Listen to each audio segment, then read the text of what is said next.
The gun was already pressed against Dorothy Monroe's temple when Sheriff Frederick Holloway stepped through the saloon doors. The entire room went silent. Every breath in the Dusty Rose saloon stopped. Cards froze mid-deal. Whiskey glasses hovered between table and lips. 40 pairs of eyes swung to the center of the room where Victor Crane had his thick arm wrapped around Dorothy's throat, his revolver kissing the side of her head with a kind of casual menace that made Frederick's blood turn to ice water in his veins. "Put the badge on the floor, Sheriff," Victor said. His voice was smooth, theatrical, the kind of voice that enjoyed hearing itself. "Or the pretty schoolteacher makes a mess of your nice clean floorboards." Frederick did not move. He stood in the doorway with the afternoon sun blazing behind him, turning him into a silhouette of darkness and brass, and he looked at Dorothy Monroe with every shard of feeling he had spent 6 weeks trying to bury. She was terrified. He could see the pulse hammering in her throat, the way her fingers had gone white gripping Victor's forearm, the single tear track catching the lamplight on her left cheek. But her eyes, those dark amber eyes that had been burning holes in his composure since the day she stepped off the stagecoach in Redemption, Texas, those eyes were not broken. They were furious. They were alive. They were looking straight at him with something that told him she had not given up on herself and she had not given up on him. "Victor," Frederick said, his voice low and even the way he had trained it to be over 12 years of keeping this particular peace on this particular stretch of frontier. "You are making a serious mistake." "What I am making," Victor said, pressing the barrel harder against Dorothy's temple so she winced, "is a point. You think you can shut down my operation, arrest my men, burn my supply route. You think your little town is untouchable because you wear that star on your chest. I have been running guns and whiskey through this county since before you took that badge, Holloway, and I will be running them long after you are in the ground." Frederick's hand hovered over his holster. The distance was 12 feet. Victor was left-handed. The angle was bad. If he drew and missed by even an inch, Dorothy Monroe, who had been in Redemption for exactly 43 days, who had survived crossing the plains alone, who smelled like chalk dust and wildflowers, who had argued with him about the proper pronunciation of Comanche place names on a Tuesday afternoon in his office and won, Dorothy Monroe would be dead. He could not let that happen, not because she was evidence, not because she was a witness to Victor's crimes, not because she was a citizen of this town he had sworn to protect, because sometime in the last 43 days, without his permission and against every wall he had constructed around himself, she had become the most important thing in his world. "All right," Frederick said, and very slowly unclipped his badge from his shirt. He held it out in his open palm. "All right, Victor, you want to talk, we will talk, but you let her go first." Victor laughed. And in the half-second that his attention shifted to the gleam of the badge in Frederick's hand, Dorothy Monroe drove her elbow backward into Victor Crane's solar plexus with every ounce of force in her 5'4" body. The gun discharged. The bullet went into the ceiling. Victor bent double, and Frederick Holloway crossed 12 feet of saloon floor in what felt like no time at all. The rest happened the way these things always did in Redemption, in a blur of shouting and upended furniture, and the bright metallic taste of adrenaline. Frederick had Victor's gun arm twisted behind his back before the man could straighten up. He had his own revolver pressed to the back of Victor's skull inside 3 seconds. 2 of his deputies, Pete Raines and Calvin Ord, came through the back door with their weapons drawn, because Frederick had not walked into this ambush without making preparations, and Victor Crane's men found themselves suddenly outnumbered and outmaneuvered at every exit. It was over in 90 seconds, but it was those 90 seconds that changed everything. And it was what Frederick said to Dorothy afterward, when she was sitting on the edge of the bar with a glass of whiskey, she was not drinking and her hands shaking in her lap, that neither of them would ever forget. He crouched down in front of her. He was still breathing hard. There was a cut above his left eyebrow from where one of Crane's men had caught him with a bottle during the scuffle at the back door. He was dusty and bloodied, and he smelled like gun smoke and worn leather, and he looked up at her with an expression she had never seen on his face before. Something stripped clean of pretense. Something honest in a way that made her chest ache. "Dorothy," he said. "Frederick," she said back, and her voice broke a little on the second syllable. "I have kept this town safe for years," he said. His voice was rough, raw, like something dragged up from a place inside him that had been sealed shut for a long time. "And I want to keep you too." The saloon was completely silent. Dorothy Monroe looked at the weathered, honest face of Sheriff Frederick Holloway, and she felt the ground shift underneath her in a way that had nothing to do with danger and everything to do with something far more terrifying. She burst into tears, and then she laughed. And then she pressed both hands over her face, and Frederick, after a moment of looking at her like a man who had just said the most important sentence of his life and was not entirely sure what to do next, reached up and gently pulled her hands down and held them in both of his. "We should talk," Dorothy said. "Yes," Frederick agreed. "We absolutely should." But they did not talk. Not that night. That night there were statements to be taken and prisoners to be processed, and a deputy with a broken hand who needed the doctor, and a saloon owner named Bess Hartley who needed calming down, because 2 of her best chairs had been destroyed in the melee. That night the town of Redemption, Texas, required its sheriff, and Frederick Holloway had never yet failed to give Redemption what it required. So to understand how they arrived at that moment in the Dusty Rose Saloon, it is necessary to go back 6 weeks. It is necessary to go back to the Tuesday afternoon in early October of 1878, when the stage from San Antonio arrived with its usual load of mail, dry goods, and the occasional traveler, and Dorothy Monroe stepped down from it into the yellow dust of Redemption's Main Street, wearing a traveling coat that had seen better days, and carrying a leather satchel bulging with books. Frederick had been standing outside his office watching the stage come in, which was a habit he maintained less out of official duty, and more out of the particular brand of loneliness that creeps up on a man in his mid-30s, who has spent most of his adult life being responsible for other people, and very little of it being responsible for himself. He was 36 years old. He had been sheriff of Redemption for 8 years. Before that he had served as a deputy in 2 different counties and as a Union scout during the tail end of the war, though he did not talk about that last part. He was not an unattractive man, though he had the kind of face that kept its stories rather than advertising them. There were lines around his eyes from years of squinting into the sun, and a jaw that had been broken once, and set slightly wrong, and a scar along the side of his neck that he deflected questions about with such practiced ease that most people had stopped asking. He was tall and lean in the way of men who move a great deal and eat when they remember to, and he had dark hair going silver at the temples and blue eyes of the particular pale shade that people sometimes described as cold, until they looked long enough to see they were actually just careful. He had not been looking for anything when the stage arrived that Tuesday. He had been thinking about the patrol report Calvin had handed him that morning, which indicated that there was unusual traffic on the old Cimarron Road east of town, the kind of traffic that did not travel by day and did not stop at the way station. He had been thinking about that, and about the letter from the county marshal that was sitting on his desk and that he had been avoiding for 3 days, and about whether Pete's horse had been seen to properly because the animal had been favoring its left foreleg all week. He had not been thinking about Dorothy Monroe because he did not yet know she existed.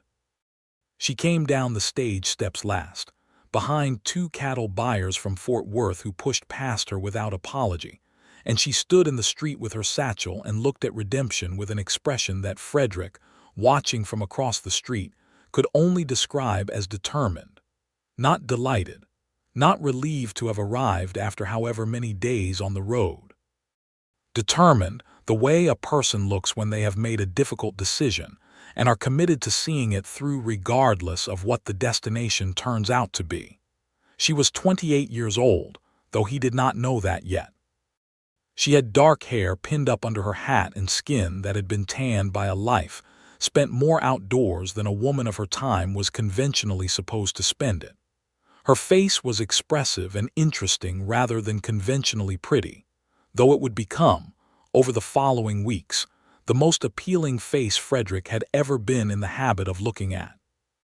Her mouth had a particular quality of readiness, as though she were always about 3 seconds away from saying something that would require the listener to catch up. She looked around the main street of Redemption until her gaze found the sign above the schoolhouse, and she smiled. It was a private smile, not meant for an audience, the kind of smile that belongs entirely to the person doing the smiling. And Frederick, who had no business noticing any of it, noticed all of it. He crossed the street. He told himself it was his job to meet new arrivals and assess whether they represented any complication for the town. He told himself this firmly. He was almost convinced by it. "Can I help you find something, ma'am?" he said. Dorothy Monroe turned and looked at him.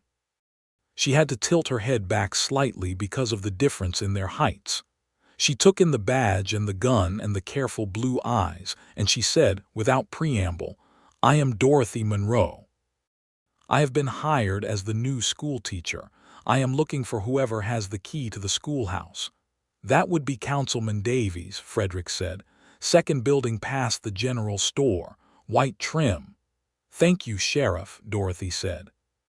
And then, because the particular quality of his attention must have registered even in that first brief exchange, she gave him a look that was not unfriendly but was very direct, the look of a woman who had been assessed by strangers in new towns enough times to have developed a frank and efficient way of acknowledging it. "Is there something else?" "No," Frederick said. "Welcome to Redemption." He walked away. He did not look back. This was a discipline he had developed over many years and many situations requiring him to leave something behind, and it served him well in the immediate moment. It served him rather less well over the following 2 weeks, during which Dorothy Monroe proceeded to make herself absolutely indispensable to Redemption in general, and against all his intentions, to him specifically. She had 23 students in grades 1 through 8. Ranging from 6-year-old Maggie Prentice, who could barely hold a pencil, to 14-year-old James Orton, who had already outgrown 3 previous teachers by the combined methods of intimidation and deliberate intractability.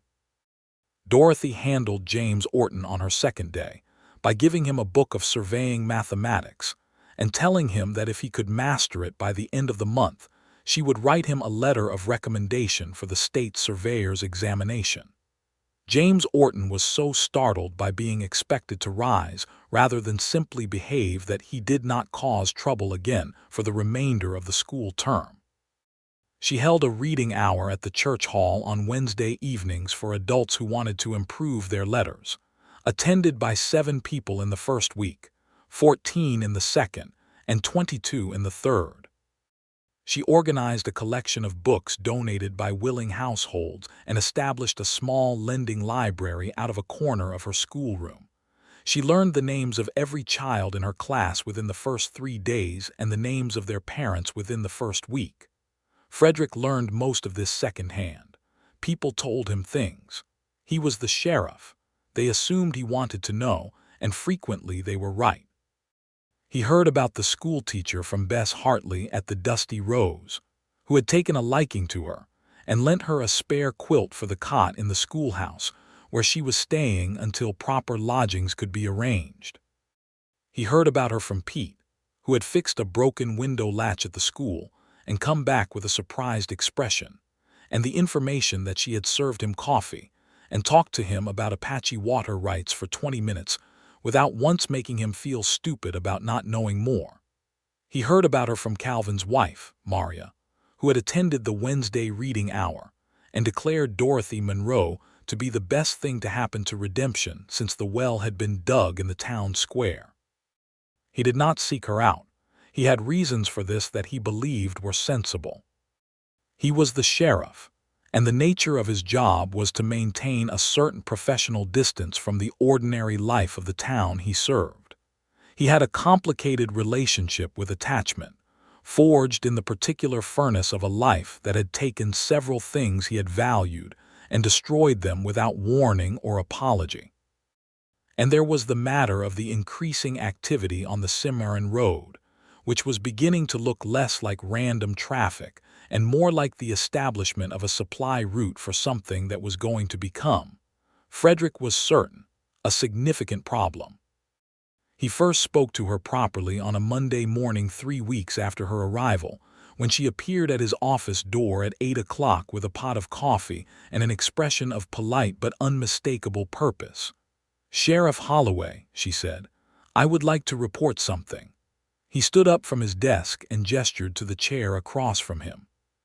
She set the coffee pot on the corner of his desk without asking, and settled into the chair with the particular self-possession of a woman who had sat in chairs, intended to make her feel like a supplicant, and had decided not to be inconvenienced by it.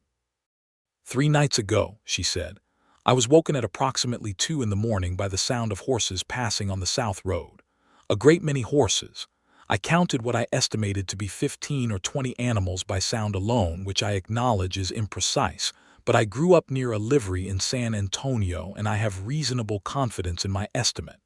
They were not moving like cattle. They were moving deliberately and quietly, like riders who did not want to be heard."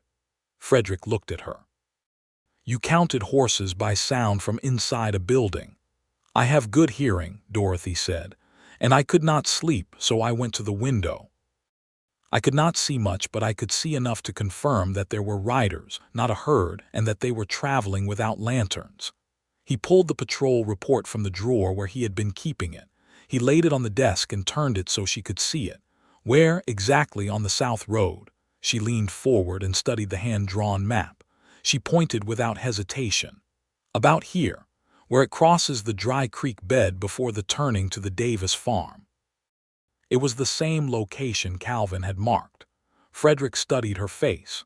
She looked back at him steadily, without the nervous need to fill the silence that made some people say more than they intended to.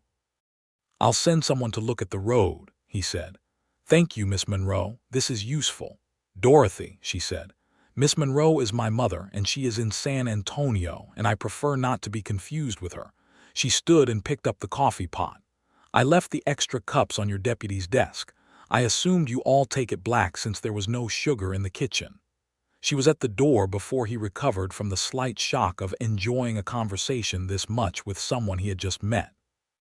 "How did you know I had a kitchen?" he said. Dorothy glanced back over her shoulder. "There was a coffee ring on your report from this morning. Fresh. Your office does not have a stove. Therefore kitchen." She smiled. "Good morning, Sheriff." She left. Frederick sat back down at his desk and looked at the door for a full 30 seconds before returning his attention to the patrol report. The activity on the South Road intensified over the following week. Frederick and his 2 deputies conducted 3 separate night patrols and confirmed what Dorothy's sharp ears had identified. Someone was establishing a regular supply route through the county, and the quantities of material being moved were consistent with a serious commercial operation of the illegal variety. The most likely candidate for this operation, based on intelligence he had been accumulating for 2 months, was Victor Crane. Victor Crane was 42 years old and had come to the Texas Panhandle from Kansas City with a legitimate face and a portfolio of investments in cattle and land that was just respectable enough to open doors while concealing what was behind them. He ran a private freight company out of a property 12 miles east of Redemption and had what appeared to be legitimate contracts with 3 different ranches in the county. He was charming in the way of men who have practiced charm until it has become mechanical, and he had the particular smoothness of a man who had been explaining himself to law enforcement for 20 years and had never quite given them enough to act on. Frederick had met Victor Crane twice, both times at social functions in Redemption, and he had understood immediately that this was a man who used his own plausibility as a weapon. He had filed his suspicions with the county marshal's office and received a response that was cordial and noncommittal in equal measure, which told him he was on his own. What he did not initially know was that Dorothy Monroe had a connection to Victor Crane. He found this out on a Thursday morning in the fourth week of October, when he received a wire from San Antonio that changed the shape of everything. The wire was from the Texas Ranger Division. It was addressed to him directly, which was unusual enough to make him sit up straight at his desk. It informed him that a woman named Dorothy Monroe, schoolteacher, formerly of San Antonio, had 3 months previously been the only surviving witness to the murder of a ranger named Thomas Gale by persons connected to a gun-running operation with ties to the Texas Panhandle. The Ranger Division was aware of her location. They were asking Frederick to ensure her safety while they built their case. Frederick read the wire 3 times. Then he put on his hat and walked to the schoolhouse. It was mid-morning. Through the schoolhouse window he could hear Dorothy's voice, clear and patient, guiding a group of children through a reading exercise. He stood outside for a moment, listening to the rhythm of it, the way she modulated her voice to keep the slower readers from feeling left behind, the way she made the text sound interesting rather than merely educational. Then he knocked on the door. She came to the door and took one look at his expression and turned back into the room. "Take turns reading the next 2 pages aloud," she said to the class. "I will be just outside." She came out and pulled the door half shut behind her and looked at him with the directness he was already coming to think of as essentially hers. "Tell me," she said. He told her. He watched her face as he did, and he saw the range of things she was choosing not to show him, which was, in itself, information. She had known this was coming, or she had known something like it was coming. She had been living inside a secret that had required a certain discipline to contain, and she had been containing it for 3 months. When he finished, she was quiet for a moment. Around them, the October wind moved through the mesquite trees at the edge of the schoolyard. "Thomas Gale was my cousin," she said. "Not by blood. His mother and my mother were raised together and we were close. He was trying to document a gun-running operation. He asked me to transcribe some documents he had obtained because I have good penmanship and he trusted me. I witnessed them shoot him. I had his documents." She paused. "I still have his documents." Frederick felt the weight of this settle on him.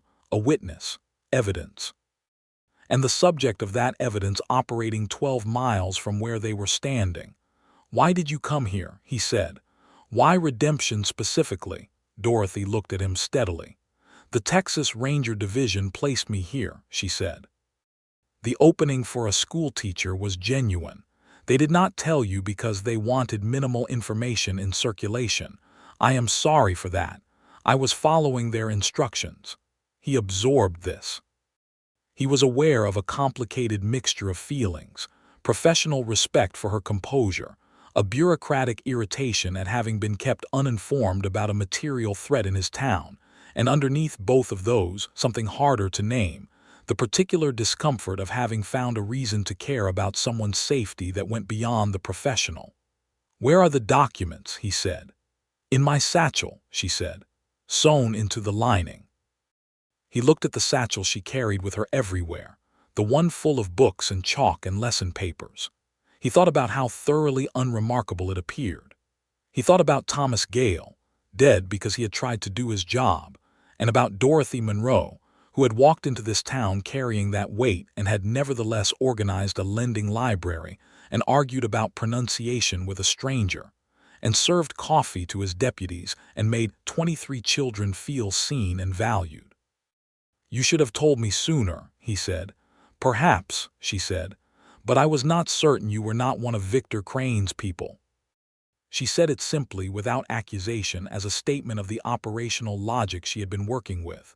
Frederick understood. He was not offended. He had been making the same kind of assessments his whole career, trusting nothing until it had demonstrated that it deserved trust. "Come to my office after school," he said. "Bring the satchel." She nodded once. He turned to go and then stopped. "Miss Monroe," he said. "Dorothy, are you all right?" There was a pause that contained more than she said in her answer. "I am," she said. "Thank you for asking." He walked back to his office with the sun in his face and the knowledge that everything had just become significantly more complicated. That afternoon she came to his office and laid the documents on his desk. They were meticulous, the work of a careful man trying to build an airtight case. Shipment records, names, routes, payments. Victor Crane's name appeared frequently.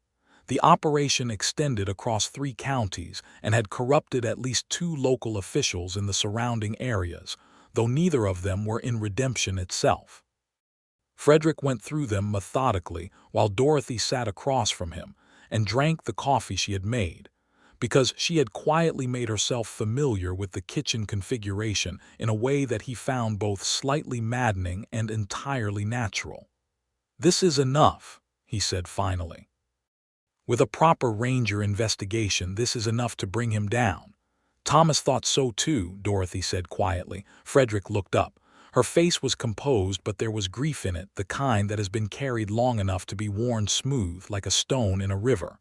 "I am sorry," he said, "about your cousin." "He was doing what he believed was right," she said. "He knew the risks." "That does not make it less of a loss." She looked at him.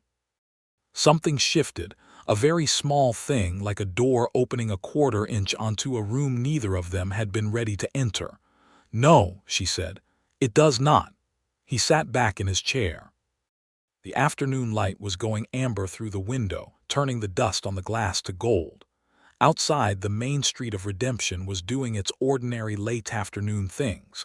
A wagon being unloaded at the general store, children chasing each other past the church, the distant clang of the smithy still at work. "I am going to wire the Rangers tonight," he said. "In the meantime, you do not go anywhere alone. Not to the store, not to the reading hour, not to the church. One of my deputies accompanies you." Dorothy opened her mouth. "I know," he said before she could speak. "It is inconvenient. It is also non-negotiable." She studied him for a moment with those amber eyes that had an infuriating way of seeing more than he intended to show. "You are very stubborn," she said. "I am consistent," he said. "There is a difference." The corner of her mouth moved. "Of course there is. Dorothy," he said her name with a weight that made her go still. "Victor Crane had Thomas Gale killed. I do not intend to give him the opportunity to add your name to that ledger, so please work with me on this." She looked at him for a long moment. Then she nodded. "All right, Sheriff." "Frederick," he said, and then felt slightly surprised at himself for saying it. A beat passed. "All right, Frederick." He sent the wire that night. The response from the Ranger Division came the following morning. Confirmation of the information she had provided. Notification that a Ranger team would reach Redemption in approximately 2 weeks, and a request that the documents be kept secure, and that the witness remain uncompromised. 2 weeks felt like a long time to Frederick, but he had worked with limited resources before, and he understood the operational constraints. What he had not entirely accounted for was Victor Crane's timeline. The following 12 days were, for Frederick, a masterclass in the particular torture of having to act normal while managing an increasing number of moving parts in secret. He maintained his regular routines with deliberate care. He made sure his deputies' patrols looked exactly as they always had. He did not allow himself to change his behavior toward Dorothy in public, which meant maintaining the correct professional courtesy of a sheriff toward a respected member of the community, and suppressing everything else with an iron will that was costing him more than he wanted to admit. Because things were happening beneath the surface of those 12 days that were making everything worse. She came to his office on the 5th day with a problem she had identified in the route documentation, a discrepancy between the dates on 2 different shipment records that suggested a second drop location closer to town than he had mapped. He spread the documents on his desk and they bent over them together in the afternoon light, her shoulder 3 inches from his arm, her voice precise and focused as she walked him through the logic, and he was aware with the entire right side of his body of exactly how close she was standing. "Here," she said, pointing. "And here." The same weight notation, 3 days apart, but if you use the travel time from the Cimarron Road, it is mathematically impossible for the same shipment to arrive in 2 locations without a relay point. "You worked this out yourself," he said. "I have been staring at these documents for 3 months," she said. "I know them better than I know the multiplication tables, and I taught the multiplication tables 4 times a week." He marked the indicated location on his map. "I will have Calvin check it tonight." She straightened up. She was close enough that he could have reached out and touched the line of her jaw without stretching. He did not. "Good," she said. "Because if there is a relay point closer to town, it changes the risk profile considerably." "It does," he agreed. He looked at her directly, the way he had to work to avoid doing in ordinary moments. "Are you frightened?" She met his gaze without deflecting. "Yes," she said. "Are you?" The honesty of it surprised him into a real answer. "For you," he said. "Yes." She looked at him for a moment with an expression he could not entirely decode, something that moved between something like gratitude and something like grief, as though the fact of someone caring about her safety was beautiful and painful in roughly equal measure. "I can take care of myself," she said. "I know you can," he said. "I want to take care of you anyway." The words landed between them like something dropped and irretrievable. He watched her process them, watched the careful shudders of her composed face work against something they were not quite strong enough to contain. "Frederick," she said quietly. "Dorothy," he said. Neither of them said anything else for several seconds. "I should get back to the school," she said. "Evening reading hour." "Pete will walk with you," he said. "I know," she said. She picked up her satchel and walked to the door and paused with her hand on the frame. "Be careful tonight," she said. "The relay point, if Calvin finds it, be careful." "Always," he said. She left. He stood at his desk in the fading afternoon light and felt the particular quality of stillness that settles over a man when something enormous has just entered the room without making a sound. Calvin found the relay point that night. It was a dry storage barn on the southeast edge of the Davies family's old property, which had been sitting empty since old Samuel Davies had died 2 years previous, with no heirs willing to come out to the frontier and claim a farm. The barn had fresh wheel tracks in the packed earth around it, and the smell of recently disturbed grain and oil, which was not what grain smelled like and very much what certain grades of rifle oil smelled like. Frederick rode out with both his deputies in the gray hour before dawn the following morning, and they found, under the loose boards in the barn floor, a cache of rifles and ammunition, significant enough to make Frederick's jaw tighten, with the effort of not showing everything he felt. Someone was preparing for something larger than an ordinary smuggling operation. The quantity of armament in that barn was enough to start a small war, or to take a significant toll on whatever law enforcement came looking for it. He sent a second wire to the Rangers. He did not move the cache, because disturbing it would tell Crane that he had been found. He posted Calvin 2 miles up the road with instructions to record any movement and send for him immediately. And on the 8th day, Victor Crane came to town. Frederick was at his desk when Bess Hartley sent a boy to tell him that Victor Crane and 5 of his men had ridden in and taken a table at the Dusty Rose. It was the middle of the afternoon, a Tuesday, which meant Dorothy was at the school with her class and should be entirely unremarkable and safe. Frederick put on his hat and walked to the saloon. Crane was precisely as Frederick remembered him, well-dressed for the frontier, with an easy smile and the particular alertness of a man who is always calculating and has learned to disguise this as charm. He looked up when Frederick came in and opened that smile like a door into a pleasant room. "Sheriff Holloway," he said, "buy you a drink." "I don't drink on duty," Frederick said.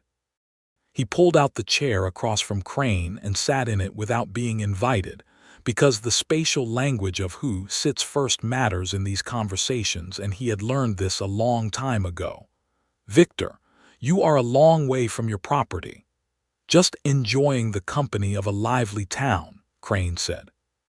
"Redemption has a fine reputation for hospitality." "It does," Frederick said. "I work hard to maintain that." He let a beat pass.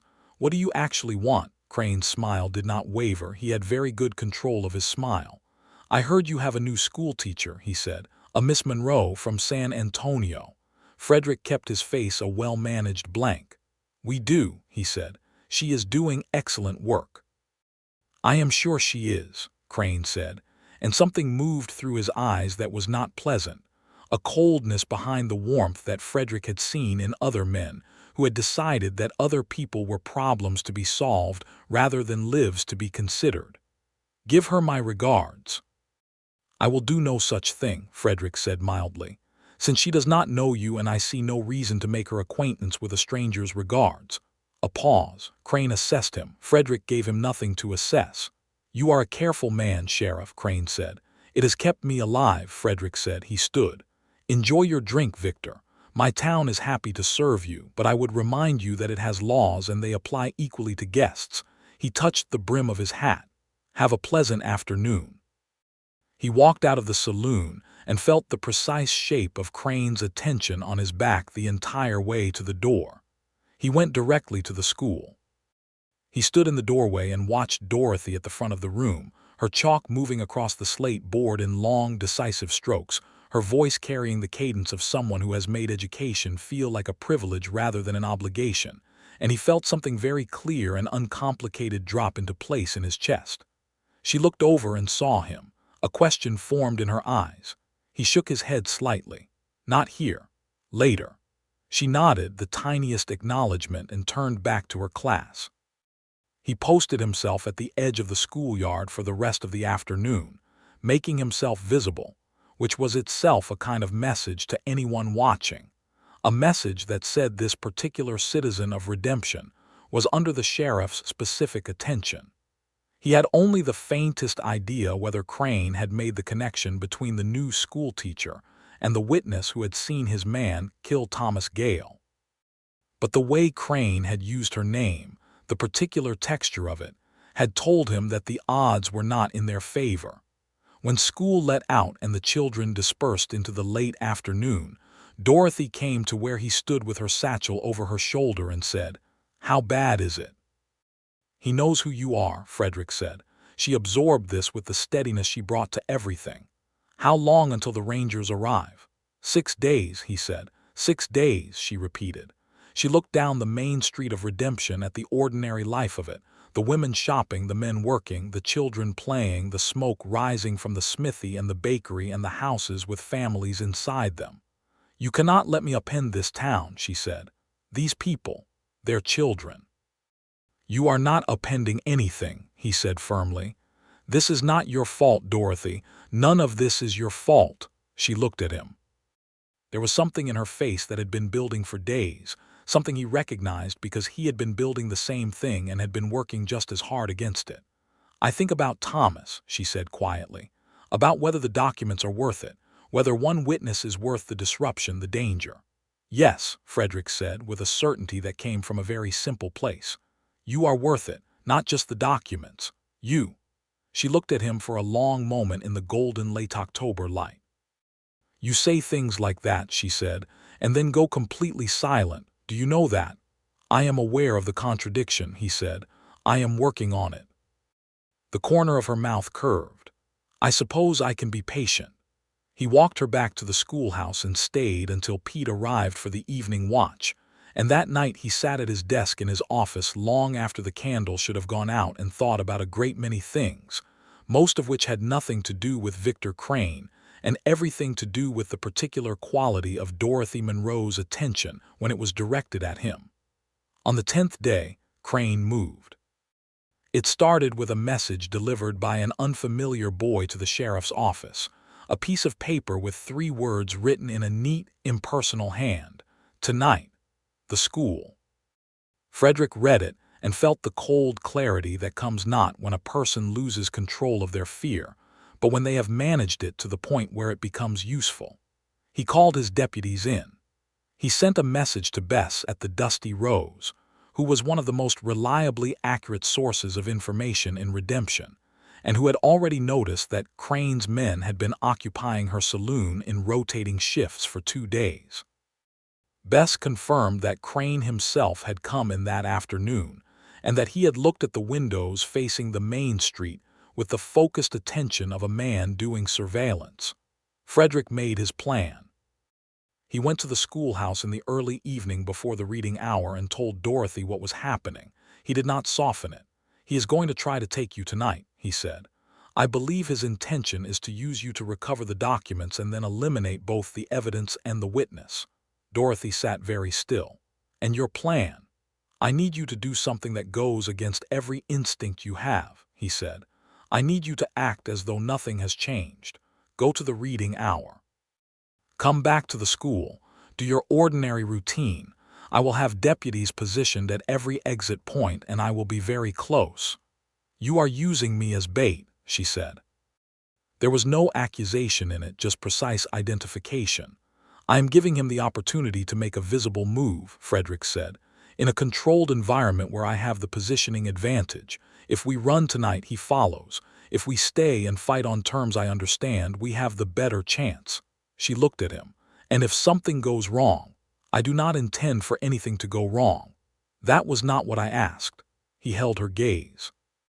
"If something goes wrong," he said, "Pete has instructions to get you onto a horse and ride for the ranger station at Marlow regardless of what happens to me." The way she looked at him in that moment was something he would carry for a very long time. "I do not like that plan," she said. "I know," he said, "but it is the plan." She reached out and touched his hand. It was brief, barely more than a moment of contact, and then she withdrew her hand and straightened her spine and picked up her satchel. "All right," she said, "I will go to the reading hour." "Dorothy," he said. She looked back at him from the doorway. "Be careful," he said, exactly what she had said to him 6 days before. Something moved through her face, warm and complicated and too large for the moment to quite contain.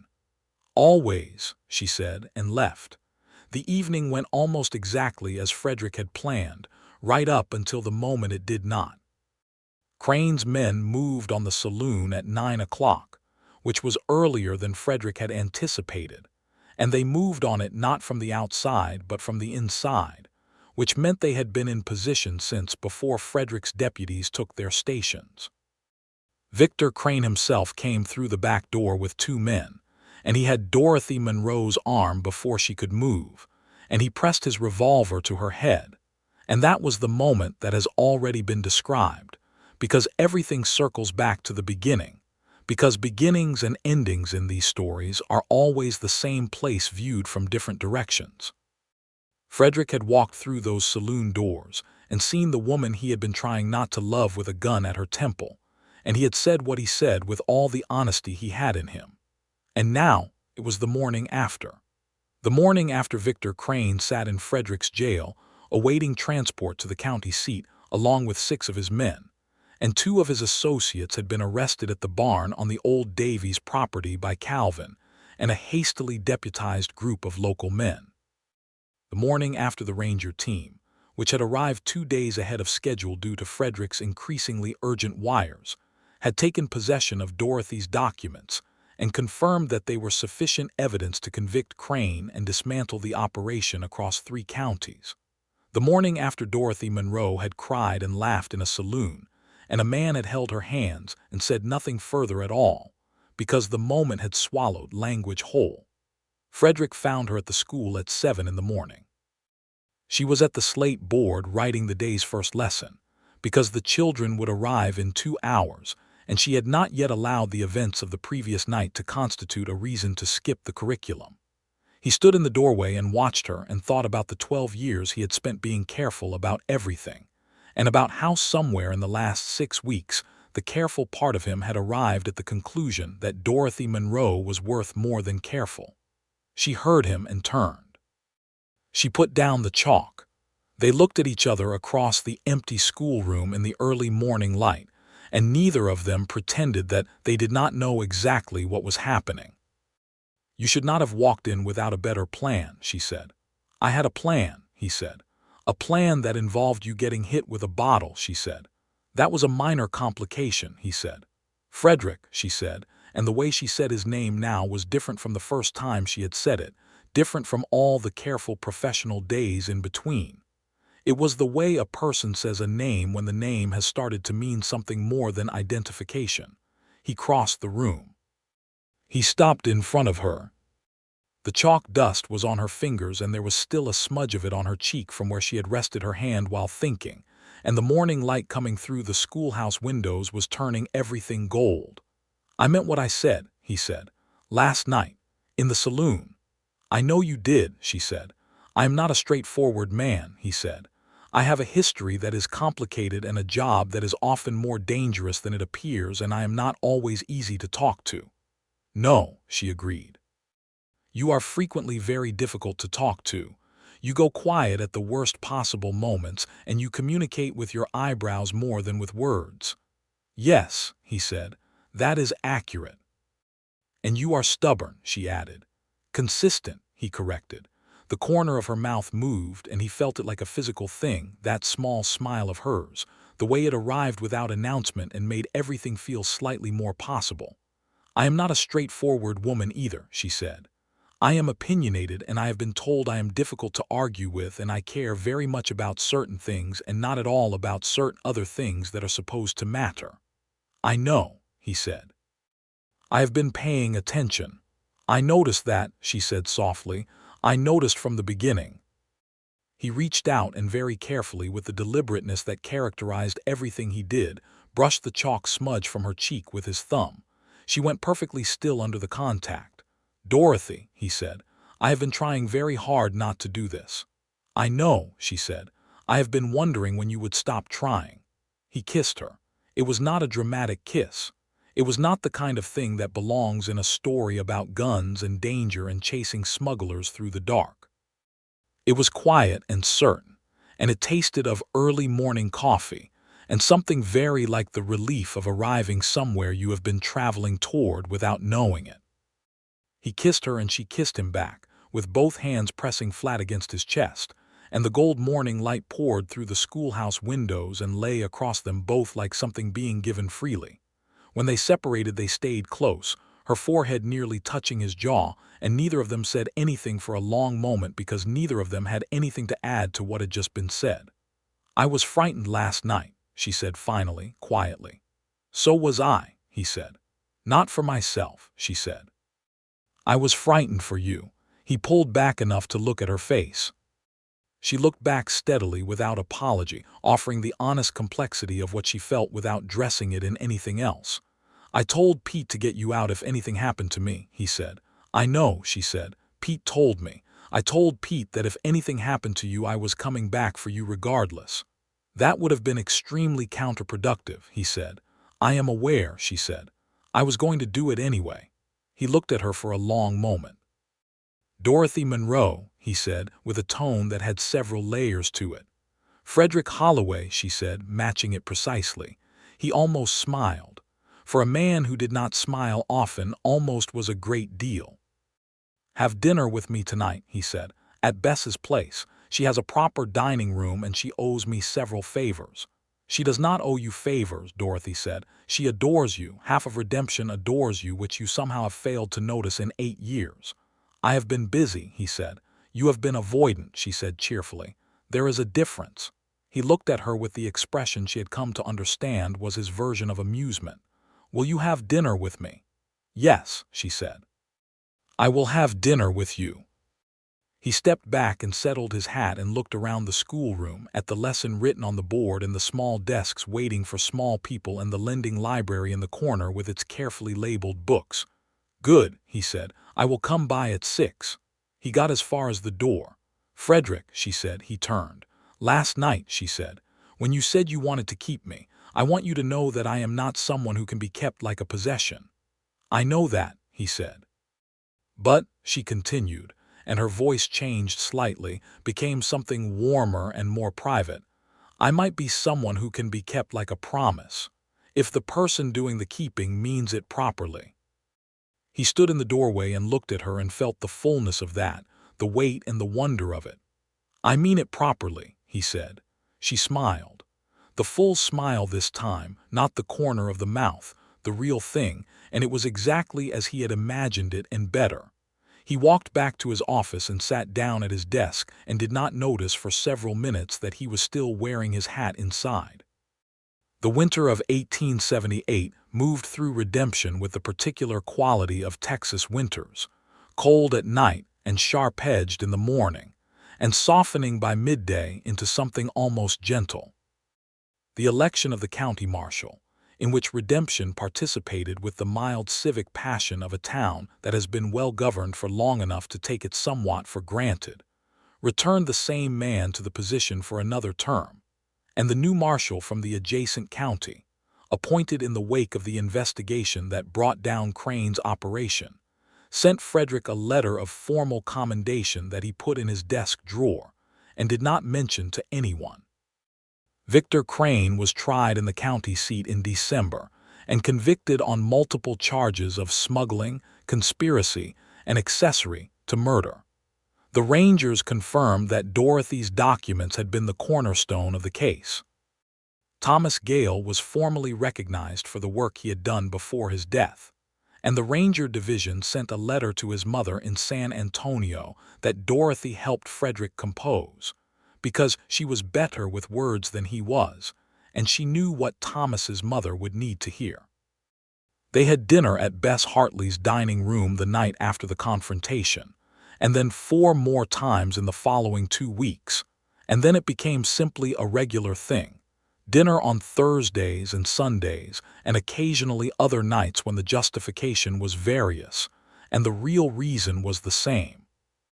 People in Redemption noticed and approved in the warm, communal way of small towns that have decided that something is a good idea and wish to encourage it by collective observation and commentary. Bess Hartley told Frederick directly that Dorothy Monroe was the best thing to happen to him since he had arrived in Redemption, and that if he had the sense God gave a boot, he would not let her go. Pete Raines told Calvin Ord, within Frederick's hearing, that the sheriff had not communicated exclusively with his eyebrows for 3 whole weeks, which was a personal record. Frederick pretended not to hear this and did not acknowledge either piece of advice, and went home that evening, and sat on the porch of his house, thinking about what Bess had said with the particular quality of thought that arrives when the truth of something has been circling you long enough that you finally simply let it land. He went to Dorothy on a Sunday evening in early December, when the first frost had come, and the town was very quiet, and the sky was the deep clear black of a winter night with a million stars. She was at the schoolhouse, which still served as her lodgings because the town had been slow to arrange anything better and she had not pushed it, and she was reading by lamplight when he knocked. She let him in and looked at his face and said without preamble, "What is it?" He sat down at one of the children's desks, which was comically small for him, because there was nowhere else to sit, and she sat on the edge of her cot and they looked at each other in the lamplight. "I am not good at this," he said. "The saying what I mean part, you know that." "I do know that," she said with great patience. "I have developed significant experience with it." "I have been thinking," he said, "about what this is, what we are." "Have you reached any conclusions?" she said. He looked at her steadily. "I love you," he said. It came out with less ceremony than he had intended and more weight than words usually had, and it landed in the quiet lamplight of the schoolroom and sat there, solid and undeniable. Dorothy Monroe looked at Frederick Holloway for a long, silent moment. "I know," she said softly. "I have known for some time." "And," he said. And she said, "I love you too. I believe I have since roughly the 3rd week of October, though I have been vigorously arguing with myself about it ever since." "Who was winning?" he asked. "The part of me that is not an idiot," she said. "Eventually," he almost smiled, almost became entirely something else, something that lived in the territory between amusement and joy. "I want to ask you to stay," he said. "In Redemption, I want to ask you to stay for me. I know you have a life in San Antonio, and I know you are capable of going anywhere and making something of it, and I know that asking you to stay in a frontier town for a man you have known for 2 months is asking a great deal." She tilted her head slightly, listening. "But I am asking," he said, "because I am learning, very slowly, that being careful all the time is a way of losing things before they can be taken from you, and I have been doing that for 12 years, and I would rather risk this than lose it by staying quiet." Dorothy Monroe stood up from the edge of her cot. She crossed the small space of the schoolroom and stood in front of him where he sat at the absurd small desk, and she tilted his face up toward her with one hand and looked at him in a way that made him feel, for the first time in a very long time, as though being seen completely was something he could bear. "Ask me properly," she said. He stood up. He took both her hands. He was not an eloquent man, and he knew it and she knew it, and neither of them minded the absence of ornament. "Marry me," he said. "Stay in redemption, be here with me." She breathed in once deeply, the way a person does before saying something that will change everything. "Yes," she said. "Yes, Frederick, obviously yes." He kissed her. This time it was not quiet. This time it was the kind of kiss that has been waiting and wanting and has finally, mercifully, been permitted to arrive. She kissed him back with the same honesty she brought to everything, completely and without reservation. And the lamplight swayed and the winter stars burned outside the schoolhouse windows, and the frost lay silent on the ground of Redemption, Texas. They were married on a Saturday in February of 1879, in the Redemption Church, which was not a large building, but which was absolutely full because the entire town had decided to come regardless of whether they had been formally invited. Bess Hartley provided the wedding supper and Pete Raines served as Frederick's best man, and cried throughout the ceremony with such unself-conscious sincerity that several people near him had to look away to preserve their own composure. Maria Ord, Calvin's wife, had helped Dorothy alter a dress that had belonged to Maria's own mother, a pale blue cotton garment with ivory lace at the collar that was not what a San Antonio bride of means would have chosen, and was exactly right for the woman Dorothy Monroe was. The Reverend, a patient man named Harold Bass, who had been officiating weddings on the frontier long enough to understand that the best ceremonies were the ones where the participants were entirely too occupied with each other to pay much attention to the ceremony itself, pronounced them married with the particular warmth of someone who was witnessing a thing that had been inevitable.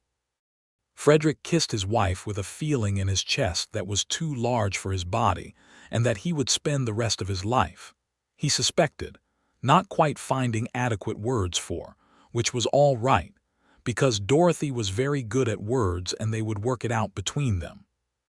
They moved into Frederick's house on the north side of town, which was a modest place with 4 rooms and a porch, and a garden that had been left mostly to the intentions of the weather for several years.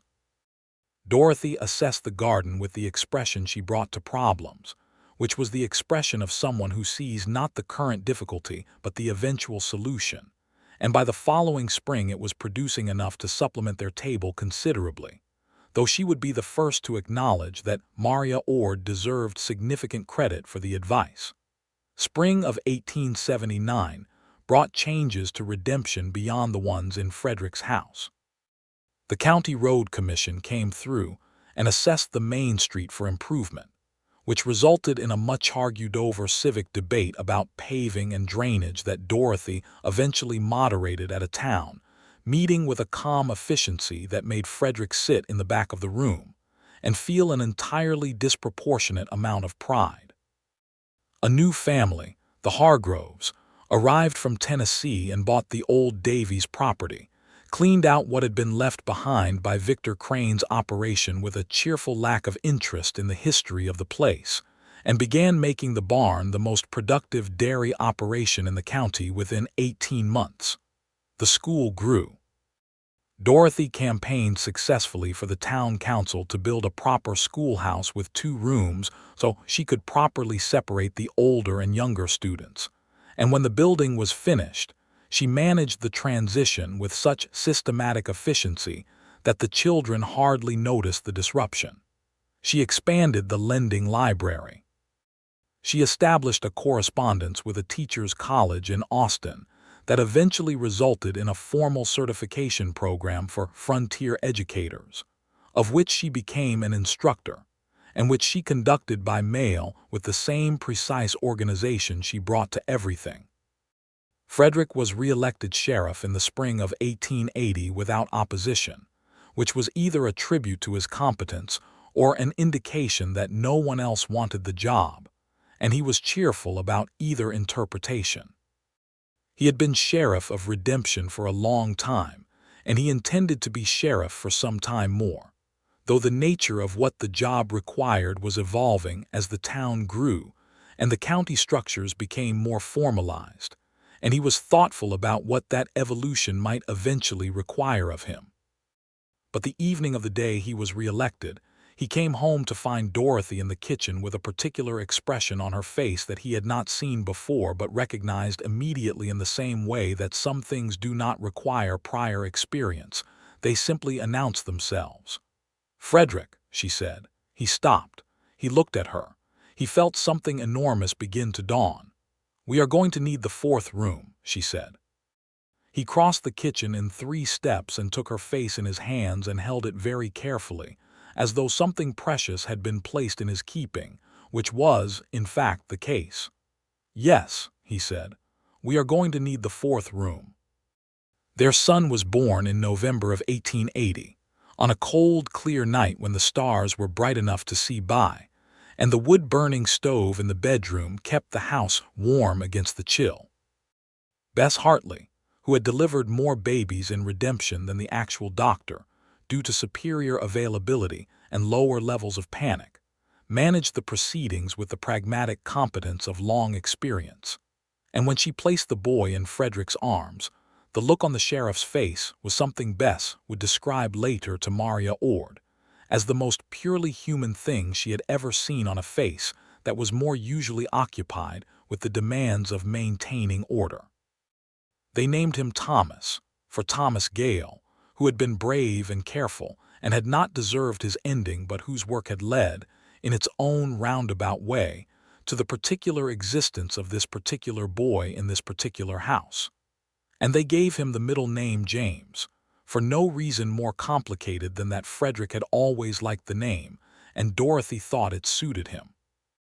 Thomas James Holloway was a substantial, loud, opinionated infant who made his preferences known from the first hour, and did not moderate this approach as he grew.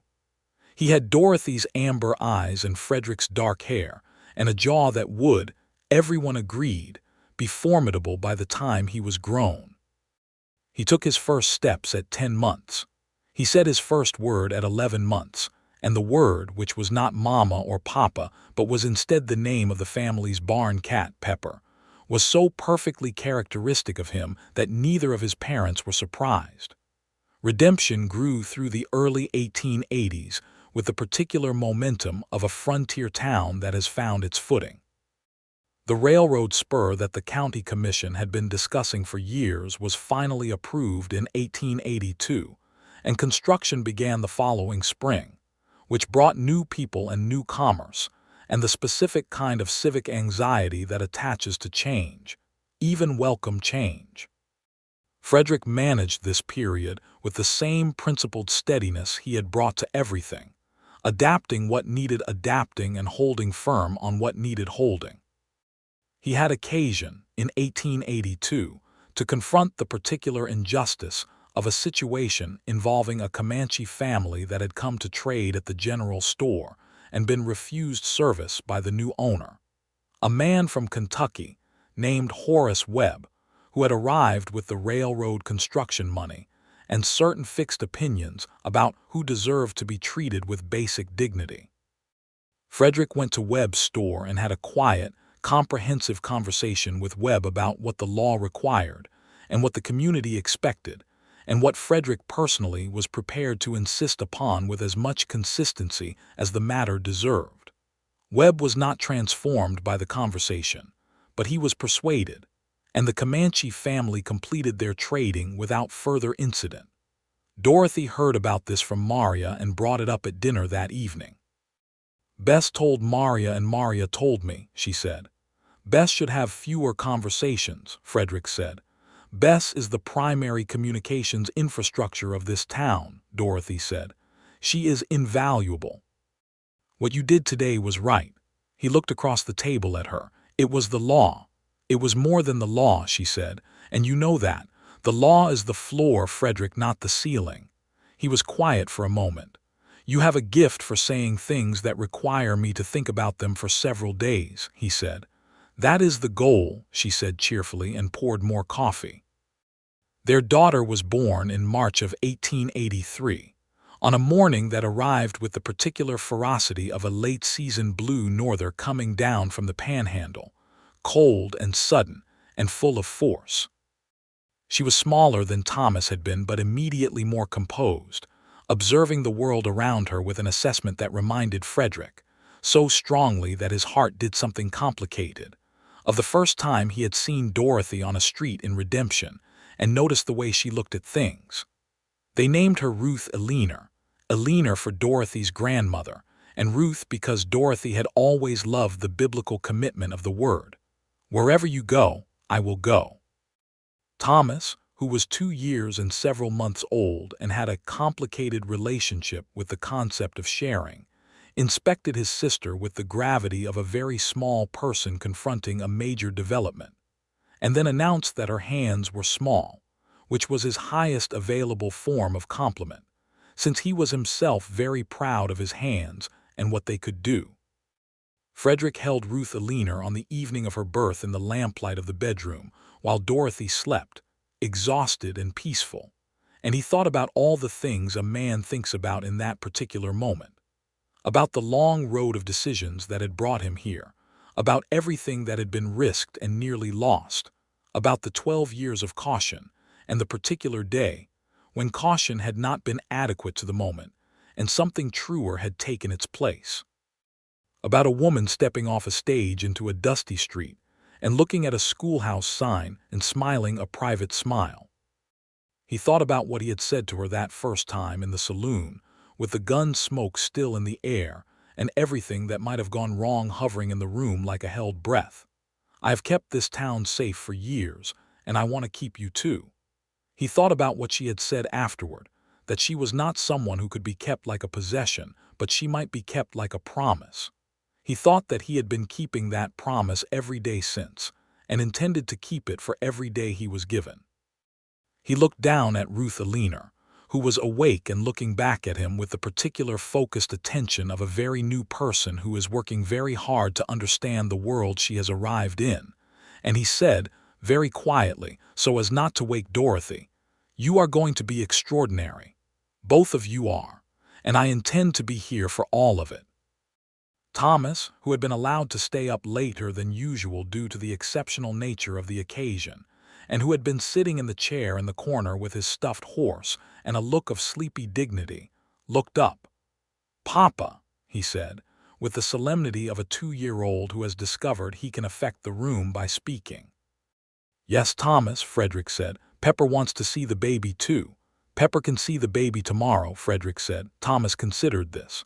"Okay," he said with the grand reasonableness of someone making a significant concession, and went back to his horse. Dorothy opened one eye from the bed. "Is our son negotiating on behalf of the cat?" she said. "Apparently," Frederick said. She smiled with her eyes closed and her voice still soft with sleep. "That is my son. That is both of our son," he said. "He has your stubbornness," she said. "Consistency," he said. She laughed, soft and warm in the lamplight, and he looked at her and at Ruth Eleanor in his arms and at Thomas nodding off in the corner chair with his horse, and he felt the extraordinary ordinary fullness of it, the life that had been made from danger and honesty, and two people choosing each other with full knowledge of what they were choosing. The years that followed were not perfect, because no years are, but they were built on something that did not shift under pressure.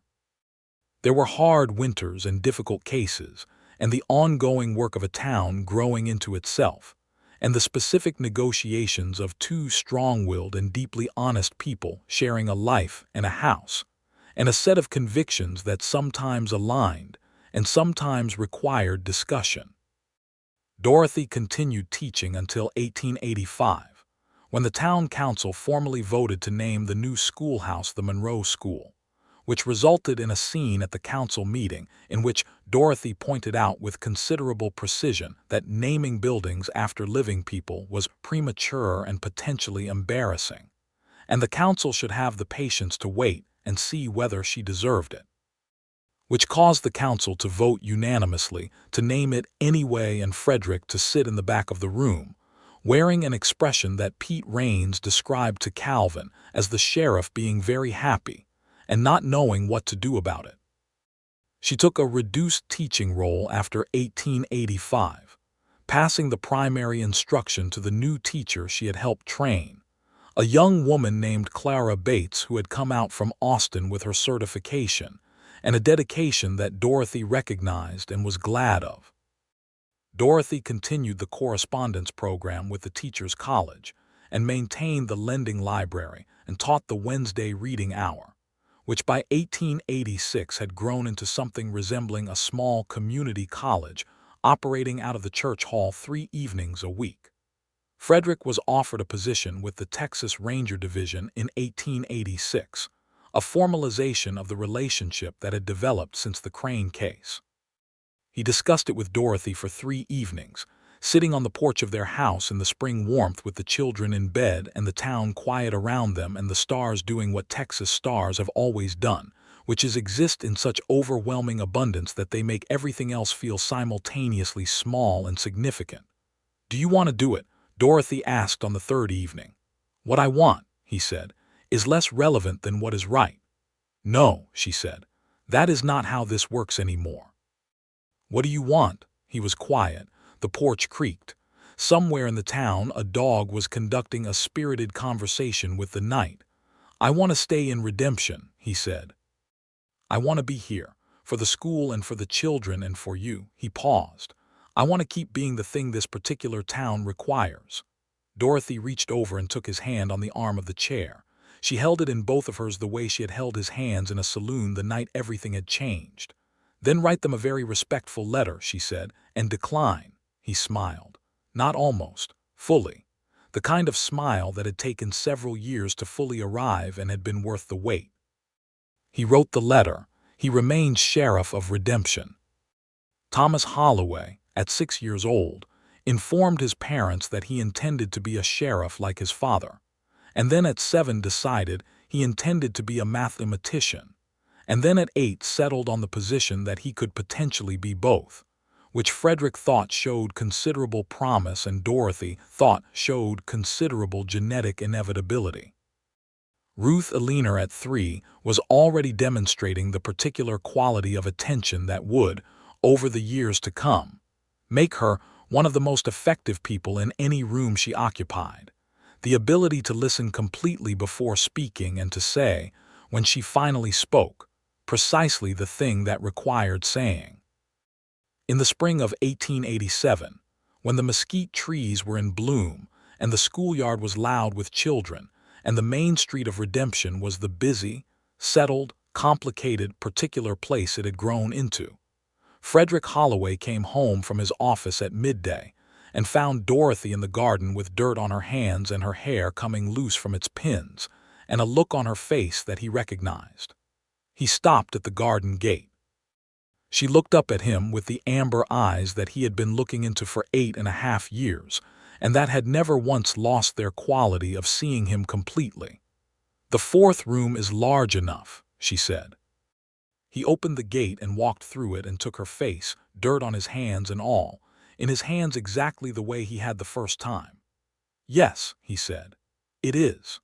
Their second son, Henry William Holloway, arrived in November of 1887 on a day that was warm and still, which was unusual for November in the Texas Panhandle, and which Thomas, now 7, declared to be the weather behaving appropriately for the occasion. Henry was from the beginning a person of quiet humor and considerable contentment, who observed the energy of his older siblings with an air of benevolent amusement that made Dorothy say he was the most Frederick-like of the 3.